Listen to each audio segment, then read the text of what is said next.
BNP নির্বাচনের time ফ্রেমটা বা রোড ম্যাপটা আদায় করতে পারছে না, চাপ প্রয়োগ করতে পারছে না, অথবা আন্দোলনটাও করতে পারছে না। এই প্রশ্ন কিন্তু অনেকের, যে বিএনপির দুর্বলতা আসলে কোথায়। দেখেন পান্না ভাই, আপনি আমাকে খুবই কঠিন একটা প্রশ্ন করেছেন, ভীষণ কঠিন আমার জন্য অন্তত পক্ষে। কারণ যদি কিছু না বুঝতাম একরকম বলে ভুলভাল বলে দিতাম একটা সময়, হয়তো বা যখন অনুজ ছিলাম বলেছি। বাট এখন তো চাইলেই ভুলভাল বলা যায় না। বিএনপির যে দুর্বলতার কথা বলছেন, বিএনপির দুর্বলতাটা আমার কাছে মনে হয় না যে ওই ধরনের দুর্বলতা আছে। তবে বিএনপি জিও পলিটিক্সটাকে ভীষণভাবে গুরুত্ব দিচ্ছে। আপনি দেখেন যা কিছু ঘটেছে, আপনি যদি খেয়াল করেন 28শে অক্টোবরে আমাদের সাথে যা করা হলো, 2023-এর 28শে অক্টোবরে যা করা হলো, তাতে কিন্তু যত লোক জমায়েত হয়েছিল, তাতে কিন্তু চাইলে ওই দিনও সরকারের একটা পতনের জন্য আমরা আন্দোলন করতে পারতাম। কিন্তু যেভাবেই হোক বিএনপি কাউকে হয়তো বা গুরু মেনেছে আন্তর্জাতিক ভাবে, তারা হয়তো বা সেটা চান নাই আমাদের মাধ্যমে হোক বা কিছু। যে কারণে যে কারণে কিছু ছাত্রদেরকে সামনে এনে বিভিন্নভাবে তাদেরকে প্রশিক্ষণ দিয়ে, তারা দেখবেন আপনি যে তারা সব কিন্তু তোতা পাখির মতো বুলিয়া ওড়ায়, কোরাস গানের মতো, যে একজন যে কথাটা বলে ওই লাস্ট জন একই কথা বলে, স্কাউটের মতো। তো সেই জায়গায় আপনার মনে করেন যে বিএনপি কে দিয়ে এই কাজটা করানো হয়। অথচ দেখেন এই আন্দোলনে আপনি নিজেও একদম হৃদয়ঙ্গম করে বলতে পারেন যে এই আন্দোলনের পিছনের ভূমিকা যেটা সবচেয়ে বেশি ছিল, হ্যাঁ জামাতের ছিল, কিন্তু জামাত তো লোক অত বেশি না, বিএনপির লোক অনেক বেশি। তারা নিজের নেমপ্লেট ফেলে দিয়ে তারা কিন্তু এই ছাত্রদের পিছনে জোর শক্তি হয়ে, যখন ছাত্ররা মুসলেখা দিয়েছিল তখনও কিন্তু বিএনপি যদি না থাকতো, এই যে নেমপ্লেট ফেলে দিয়ে বিএনপি যদি ছাত্র যুবকরা না থাকতো, তাহলে কিন্তু হয়তোবা এই আন্দোলনটাও নস্যাৎ হয়ে যেতে পারতো। নইলে আমার কিন্তু মনে হয় না যে এমন হওয়ার কথা। আমি আপনার সঙ্গে অনেকখানি একমত। এটা হতে পারে যে জিও পলিটিক্যালি যারা ইনফ্লুয়েন্স করছে নানান ভাবে এই দেশের উপরে, এবং আমি যদি ভারত বলি, আমেরিকার কথা বলি, বা যারা প্রভাব বিস্তার করছে বাংলাদেশে, ধরে নিলাম তারা চায় না, কিন্তু বিএনপি কেন তারা রাইট ট্র্যাকে থাকতে পারছে না, আন্দোলনটা কখনোই মানুষের কাছে নিয়ে যেতে পারছে না, এরকম একটি অভিযোগ তো রয়েছে। এইটা আসলে বলাটা খুবই কঠিন। আমি এইটুকু বলি বিএনপি চেষ্টা করছে, তবে আমি এটাও বলি আপনাকে, একটা হাতিকে যদি বহু বছর আপনি বেঁধে রাখেন, তারপরে প্লাস্টিকের চেয়ারেও যদি বেঁধে রাখেন, হাতি কিন্তু ঠায় দাঁড়িয়ে থাকে। আমার আমার কাছে এরকম অনেকটা মনে হয় যে বিএনপি এত পুর খেয়েছে এত রকম, যে আর বিএনপি মানুষকে বিশ্বাস করে, যতটা নিজেকে বিশ্বাস করে তার চেয়ে যারা সুন্দর ভুলভাল কথা বললে সামনের দিকে আসে। আপনি দেখবেন অনেক ইউটিউবার আছে, কিছুদিন আগ পর্যন্ত তারা বিএনপির সাথে ছিল, সিরিয়াসলি তারা বুদ্ধিদাতা হিসেবে ছিল, এবং তারা সুন্দর সুন্দর কথা বলতো। আমরা যখন বলতাম যে এটা কিন্তু এজেন্ট, প্লিজ আপনারা এখান থেকে আমরা আমাদের দূরে থাকা বাঞ্ছনীয়, শুধু দূরে থাকা উচিত তা না, বাঞ্ছনীয়। সেখানে কিন্তু বিএনপির কিছু নেতারা আমাদেরকেই বরং অন্য চোখে দেখেছে। অথচ আজকে দেখেন কি অবস্থা। অনেক আপনার উপদেষ্টার মধ্যে আছে অনেকেই সুন্দর সুন্দর কথা বলতো, সরকারের বিরুদ্ধে কথা বলতো, বিএনপি মনে করতো এটাই বোধহয় আমাদের লোক। তার প্রতি এমন ভরসা ছিল যে নিজের সন্তানকে দূরে ঠেলে দিয়ে তাকে ওয়েলকাম করত। তারা যে আপনার এসে মুনাফিকি করার জন্য আসতো, এটা বিএনপি কতটা বুঝতে পারতো আমি জানি না। বিএনপির এখন আপনার সমস্যাগুলো কি এই মনে জায়গাটায় হচ্ছে, আমার কাছে মনে হয়।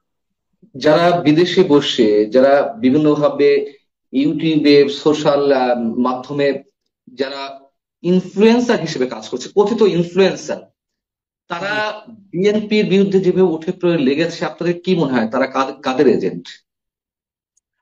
এটা নিয়ে আমারও প্রশ্ন। দেখেন অনেকেই আছে এর মধ্যে যে একটা সময় শাহবাগে ছিল, সেখান থেকে ইউটার্ন করেছে, তারপরে আপনার সরকারে ছিল, সরকার থেকে ইউটার্ন করেছে, তারপরে আপনার বিএনপির এখানে আসলো, সেখান থেকে ইউটার্ন করেছে, তারপরে এই বৈষম্য বিরোধীদের এখান আসলো, এখান থেকেও কখন তাদেরকে বৈষম্য বিরোধীদের যদি আপনার, ওরা তো সত্যিকার অর্থে পান্না ভাই, ওরা আপনারও সন্তান আমারও সন্তান, আমাদের সন্তান কিন্তু এই বয়সেরই, তাই না? ওদেরকে যে বিপথে নিয়ে যাওয়া হচ্ছে, আপনি মনে করেন এত রকম এত সুন্দর সুন্দর বুলিয়া ওরা টাকা পয়সা চুরি করার ক্ষেত্রে কিন্তু ওরা কিছু বলে না। এই যে আমাদের সন্তানরা বই খাতা থেকে দূরে গিয়ে তারা এখন চাঁদাবাজি করছে। আমি এর মধ্যে একদিন এলাকায় ডিসির অফিসে যাচ্ছি, উঠছি নিচে দেখি আমি এরকম এরকম বাচ্চা, আমার কাছে মনে হচ্ছে মেট্রিক পরীক্ষাও দেন নাই, চেহারার মধ্যে এত ইনোসেন্ট ভাব। ওরা আমাকে একদম পাশে সালাম করলাম যে আরে রে তোমরা কারা? বললাম আমরা বৈষম্য বিরোধী। আমি তো আরেকটা হুঁচড় খেলাম, আমি তোমরা এখানে কি করো, ডিসির অফিসে কি করো? এটাও তো ওদের জায়গা না বলেন ভাই? এইখানে তো ওদের কোনো কাজ নাই। তখন বলে যে হ্যাঁ আমরা একটু আসছি। পরে আমি শুনলাম ডিসি সাহেবের সঙ্গে কথা বলার সময় শুনলাম বলে এরা নিত্যদিন নিত্যদিন আসবে, নিত্যদিন তারা ডিস্টার্ব করবে, নিত্যদিন তারা বিভিন্ন নিচে উপরে বিভিন্ন রুমে গিয়ে বিভিন্ন জিনিসের জন্য তারা আবদার করবে। বিভিন্ন এই জিনিস যে বলতে মানে কি ধরনের জিনিস? যেমন ধরেন যে সরকারি একটা আপনি চাইলে বা আমি চাইলে সরকারি কোনো জায়গায় কিন্তু আমি মিটিং করতে পারি না। হুম হুম। সেই মিটিং এর জন্য আপনার ওই রুমগুলা চাওয়া হইলো, তাদেরকে দিতে আচ্ছা। হবে। তারপরে আপনার ধরেন যে এইখানে একটা টেন্ডার হচ্ছে, সেই টেন্ডারের কাজটা তাদেরকে দিতে হবে। ওইখানে আপনার ধরেন একটা সুযোগ আছে, সেই সুযোগটা তাদেরকে দিতে হবে। এবং সেইখানে তারা কিছু মানুষের জন্য হয়তো ঠিক হয়ে টাকা পয়সা নিয়ে তারা আসছে, এই মানুষটার জায়গা জমির সমস্যা সেটা ঠিক করে দিতে হবে। তারা মানে তদবির বাণিজ্য, চাকরি বাণিজ্য, ব্যবসা হুম, বাণিজ্য হুম, সবকিছুর মধ্যে তারা জড়িত হয়ে গেছে। এবং সবকিছুর সঙ্গে আপনি বুঝেন যে সরকারি অফিসগুলো কিন্তু জড়িত। আপনি হুম। আমি চাই বা না চাই, এই টেন্ডার গুলো হয় সরকারি বিভিন্ন অফিসে, রোডস এন্ড হাইওয়ে, এলজিআরডি, আপনার গণপূর্ত ইত্যাদি ইত্যাদি। তো এই জায়গাগুলায় তারা যায় দখলবাজি, তারা যায় বিভিন্ন ভাবে হামকি ধামকি, এই জায়গাগুলোতে আপনার সব জায়গাগুলোতে তারা যাচ্ছে। অথচ এইটা কখনোই ছিল না। তাহলে আমরা কি করলাম? দিন শেষে আমরা ছাত্রদেরকেও নষ্ট করে দিলাম। তাই আগামী দিনে এই দেশটা চালাবে কে আপনি বলেন? আপনি তো সাংবাদিক। হ্যাঁ, আমি না হয় রাজনীতি করি, আমি তো আগেই নষ্ট হয়ে গেছি। তো দেশটা চালাবে কারা? যাদের নিয়ে অথচ আমাদের ভরসা ছিল, শেষ ভরসাটা আমরা নষ্ট করে দিচ্ছি। মানুষ অথচ এরপরে ছাত্রদের নাম শুনলে বিমুখ হয়ে অন্যদিকে তাকাবে। আমি আপনার সঙ্গে অনেকখানি একমত, কিন্তু সেই ছাত্রদের যে রাজনৈতিক দলটি এনসিপি, জাতীয় নাগরিক পার্টির যিনি আহ্বায়ক নাহিদ ইসলাম, তিনি আবার অভিযোগ করলেন যে প্রশাসন চলছে বিএনপির কথায়, সরকার চলছে বিএনপির কথায়। অতএব এইগুলো বন্ধ না হওয়া পর্যন্ত, শেষ না হওয়া পর্যন্ত নির্বাচন নয়। এটা হচ্ছে ও সে নির্বাচনকে ডিলে করার জন্য এই ধরনের কথা বলছে। প্রশাসনের কথা বললো 2 মাস আগে, তো সেও প্রশাসনের একজন ছিল। আপনি বলেন প্রশাসনের নেতা ছিল। প্রশাসন যাদের কথায় চলে সে তাদের নেতা। এখনো তাদের প্রতিনিধি 3-4 জন বা তারও অধিক তাদের নেতা হয়ে আছে। তাহলে তারা কি আমাদের বিএনপির কথায় চলে? আপনি নিজে চিন্তা করেন, বিএনপির কথায় যদি প্রশাসন চলতো, বিভিন্ন বিশ্ববিদ্যালয়ের ভিসি থেকে শুরু করে বিভিন্ন জেলার ডিসি থেকে শুরু করে, আপনি দেখেছেন যে এরা কারা, এরা কাদের? যারা নির্বাচনকে পিছাতে চায়, প্রশাসন কিন্তু তাদের, কারণ তাদের কাজ তো চলে যাচ্ছে। তারা ক্ষমতায় আসলেও এত সুযোগ পাবে না, এত এইভাবে ভিসি নিয়োগ করা, এইভাবে ডিসি নিয়োগ করা, এসপি নিয়োগ করা, এইভাবে বিভিন্ন সচিব নিয়োগ করা। তো সেইখানে তারা এই ধরনের কথা বলে কিভাবে আমি জানি না। বলে এইভাবে যে যতদিন যায় তারা তাদের দৌরাত্ম্যটা টিকিয়ে রাখার জন্য তারা আপনার বিএনপির নামে বলে, বিএনপি 4 আনা 8 আনা 2 আনার চাঁদাবাজির কথা বলে। অথচ বড় বড় চাঁদাবাজি কারা করছে? তারা করছে। তারা বলতে পারে না কোটি টাকা কোথায় পেয়েছে, বিএনপির কয়টা লোক কোটি টাকা চাঁদাবাজি করেছে আপনি বলেন। অথচ বিএনপির নেতা জনাব তারেক রহমান সাহেব, আমাদের নেতা, উনি কিন্তু অনেক হাজার হাজার হাজার লোককে কিন্তু স্থগিত করেছে পদ, বহিষ্কার করেছে পদ। এরপরেও এখন পর্যন্ত এটা চলমান। এবং শুধু তাই না, আমাদের আর কি করার আছে আপনি বলেন? আমরা তো পাওয়ারে নাই, আমি আমি আমরা আমি তো চাইলে আপনাকে অনেক জেলে ধন্যবাদ ঢুকাইতে বোঝার পারি। জন্য। একেবারে তৃণমূল পর্যায় পর্যন্ত চাঁদাবাজি হচ্ছে, আপনারা ব্যবস্থা নিয়েছেন, আপনাদের হাইকমান্ড ব্যবস্থা নিয়েছেন। আমার প্রশ্নটা হচ্ছে, যে অভিযোগটি আওয়ামী লীগের বিরুদ্ধে ছিল, যারা দুর্নীতি করছে, যারা মাঠ পর্যায়ে ত্যাগী বঞ্চিত হাইব্রিড যারা এসে দলের শীর্ষ পদগুলো বাগিয়ে নিচ্ছিল, অনেকে এরকম বলা ছিল যে এরকম 2, 4, 500, 10,000, 20,000 আওয়ামী লীগ থেকে ছাঁটাই করলে আওয়ামী লীগের কি আসা যায়, সেম অ্যাজ বিএনপি। বিএনপি যে জনপ্রিয়তা এই মুহূর্তে, তাতে 1,000, 2,000 কেন কেন যাদের বিরুদ্ধে অভিযোগ পাওয়া যাচ্ছে তাদেরকেই বহিষ্কার করা হচ্ছে না? 15, 20, 25,000 এরকম নেতাকর্মী বিএনপি থেকে চলে গেলে কি এমন ক্ষতি হয়? আমি আপনাকে বলি, আপনার বহিষ্কার তো করা হচ্ছে, বহিষ্কার করা হচ্ছে, কিন্তু বিএনপি তো আর জেল দিতে পারে না। না, সরকার পারে না। এখানে উদাসীন। সরকার উদাসীন, এই কাজটা কিন্তু সরকারের করার কথা। অপরাধী যেই হোক না কেন, আইন সবার জন্য সমান। তো সরকার যদি তার অপরাধের জন্য যদি সরকার আপনার অ্যারেস্ট করতো, শাস্তির আওতায় আনতো, তাহলে কিন্তু রাতারাতি আপনার এই অন্যায়গুলো বন্ধ হয়ে যেত বা কমে যেত। এবং এইখানে মাঠে কিন্তু আপনার সৈনিকরা আছে যাদের ম্যাজিস্ট্রেসি পাওয়ার সহ, তো তারাও পর্যন্ত যেভাবে তাদের ধরার কথা, যেভাবে তাদের শাস্তি দেওয়ার কথা সেভাবে দিচ্ছে না। এই শাস্তি দেওয়া অর্থ মেরে ফেলা না, আমি শাস্তি দেওয়া অর্থ তার জেল জুলুম হুলিয়া যেটাই হোক না কেন সেটা যদি করতো এবং একদম মোবিল কোর্টের যদি করতো, বা সরকার যদি এটা নিত। সরকার কি চায়? বিএনপির জনপ্রিয়তা ক্ষুণ্ণ হোক এবং একটা শ্রেণী জামাত মাঠে নামিয়ে দিয়েছে এই কথাগুলো বলে। অথচ আপনি দেখেন জামাতে কিন্তু চাঁদাবাজি করছে, জামাতে কিন্তু অনেক কিছু করছে, দখলবাজি করছে। জামাতের বড় বড় ব্যাংক দখল থেকে শুরু করে আপনার বড় বড় পরিবহন, বড় বড় সবকিছু, হাসপাতাল। তো সেইখানে জামাত নিয়ে কিন্তু কেউ কথা আমরা বলছি না, কেউ বলে না। অথচ জামাত কিন্তু সমস্ত বাংলাদেশে বিএনপির নামে এই ধরনের প্রপাগান্ডা গুলা ছড়িয়ে দিয়েছে। তো সেটা আমি তার মানে বলছি না যে আমি ফেরেশতা, আমি মানুষ, আমার ভুল শুদ্ধ হতেই পারে। তো এইখানে আমাদের চেয়ারম্যান উনি যতটুকু পেরেছেন পাচ্ছেন, উনি ওনার জায়গা থেকে চেষ্টা করছেন। তো সেইখানে যদি আপনি মনে করেন সরকার যদি অ্যারেস্ট করার পরে যদি বিএনপির যদি নেতা কর্মীরা ছাড়িয়ে আনতো, এটাও তো আপনারা ছাড়তেন না, আপনারা দেখাতেন, আপনারা সাংবাদিক, আপনারা জাতির বিবেক। তো বিএনপি তো তা করতো না, বা করলেও এখান থেকে রেহাই পেত না আপনাদের হাত থেকে। তাহলে সরকার কেন করছে না? আমার মতে কথা হচ্ছে যে আমাকে যেমন আপনি ডেকেছেন, আমার সঙ্গে যদি একজন সরকারের কর্মকর্তাকে নিয়ে আসতেন তাহলে সে বলতে পারতো, তাকে আপনি এই প্রশ্নটা করতে পারতেন যে কেন তারা এই কাজগুলো করছে। আমারও প্রশ্ন যে কেন এই কাজগুলো করছে, এগুলো কিন্তু আমরা করতে পারি না।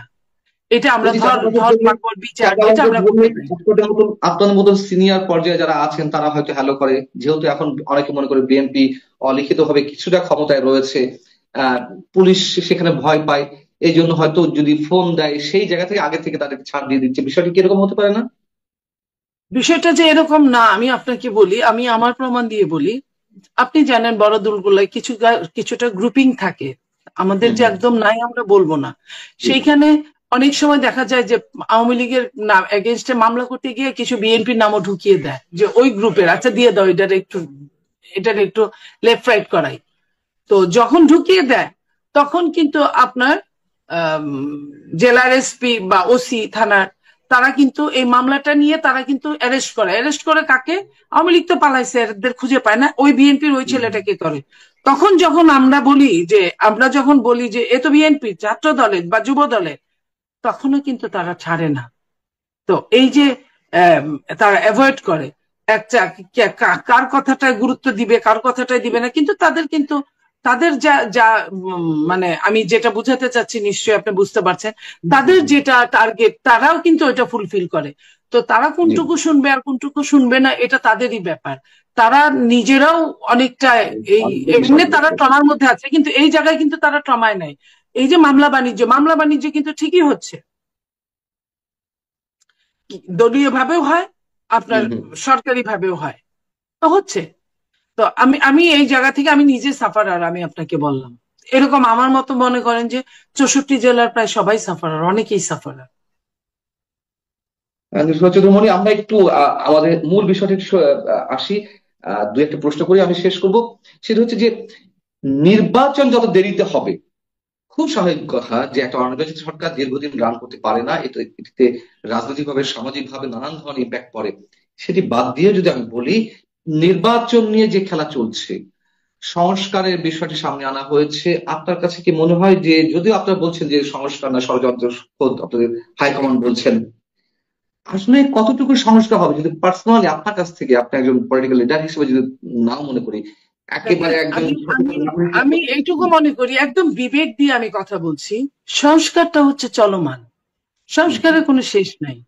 হ্যাঁ, বলতে পারেন যে গুরুত্বপূর্ণ সংস্কার, যেটা গুরুত্বপূর্ণ সংস্কার ধরেন আপনার মেট্রো রেল অকেজো হয়ে গিয়েছিল, সেটাকে ঠিকঠাক করা, বিটিবি অকেজো হয়ে গিয়েছিল অনেকটা, সেটাকে ঠিকঠাক করা, আপনার সংসদ অকেজো হয়ে গিয়েছে, সেটাকে ঠিকঠাক করা, এগুলো হলো গুরুত্বপূর্ণ সংস্কার, যেটা হাতে কলমে আপনার করা যায়। আর যেটা আপনার সংস্কার, যে সংস্কারগুলোকে দুর্বল থেকে দুর্বলতর করেছে বিগত ফ্যাসিস্ট, তো সেই সংস্কারগুলো কিন্তু এটা লেন্দি প্রসেস, এটা এমন না যে আপনার 1-2 দিনে হয়ে গেল। এটাকে আপনার আনা, সংস্কার বানানো, তারপরে পর্যালোচনা করা, জাস্টিফাই করা, সেখান থেকে কাটা ছাটা বাদ দেওয়া ঢুকানো, এখানে নিয়ে আর্গুমেন্ট, এগুলা কিন্তু অনেকটা লম্বা পথ, লম্বা জার্নি। এই জার্নির সাথে নির্বাচনকে যদি আপনি তুলনা করেন, তাহলে নির্বাচনকে সময় ক্ষেপণ করার জন্য আপনি তুলনা করছেন, যে যদি বৃষ্টি হয় তাহলে খেলতে যাব না, বৃষ্টি হয়েছে সুতরাং আমি খেলতে যাইনি। তো এরকম যদি বলে, তো সংস্কার যদি এতই গুরুত্ব তারা মনে করত, আমাদের এখন প্রায় 8 মাস চলে গেল, 9 মাসের সামনে পড়ছে প্রায়, সেই সেই এতদিনে কেন হয় নাই এখন পর্যন্ত? এবং সংস্কার যদি তারা সত্যিকার অর্থে চাইতো, তাহলে সব রাজনৈতিক দলদের নিয়ে একটা কমিটি বানাতো, যে দুইজন, বড় দলে 2 জন বা 3 জন, ছোট দলে 1 জন বা 2 জন দিয়ে একটা কমিটি বানায়, সংস্কারের যে কমিটি করেছে তাদের সাথে জুড়ে দিত। কারণ আপনি সংস্কার যেটাই আপনি করেন না কেন পান্না ভাই, আপনার রাজনৈতিক দলগুলোর দ্বারা হা জয়যুক্ত হয়েছে 3 বার বলে আপনার সংস্কারকে পাশ করতে হবে, সফলতার মুখ দেখাতে হবে, নইলে তো সফল হবে না সংস্কার। তাহলে আপনি কেন এই সংস্কার তাদের ছাড়া করবেন? তাদেরকে করে আপনি তাদের দেখতে দিবেন, তারা আবার স্টাডি করে পড়ে, তারা আবার ওটা জাস্টিফাই করে, সমালোচনা করে, আমি আপনাকে পছন্দ করি না, আপনি যেটাই করবেন আমি না করব, এটাও কিন্তু একটা দিক। তাহলে এই সংস্কারের শেষ কোথায়? আমরা একেবারে শেষ পর্যায়ে শেষ করছি আপনার কাছে। আপনার কি মনে হচ্ছে যে নির্বাচনটি আদায় করতে হলে আরো একটি বড় আন্দোলনের মুখোমুখি হতে যাচ্ছে বাংলাদেশ?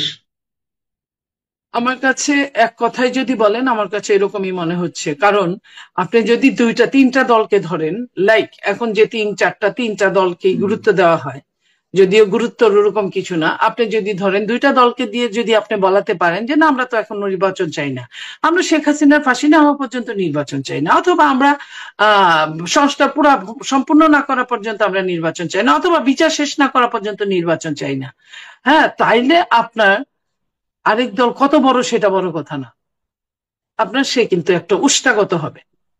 তো তখন আপনার আন্দোলনের কোনো বিকল্প নাই, যেটা ডু অর ডাই।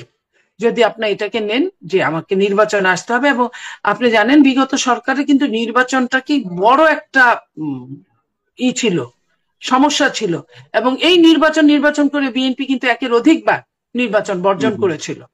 14-তে বর্জন করেছিল, 24-এ বর্জন করেছিল।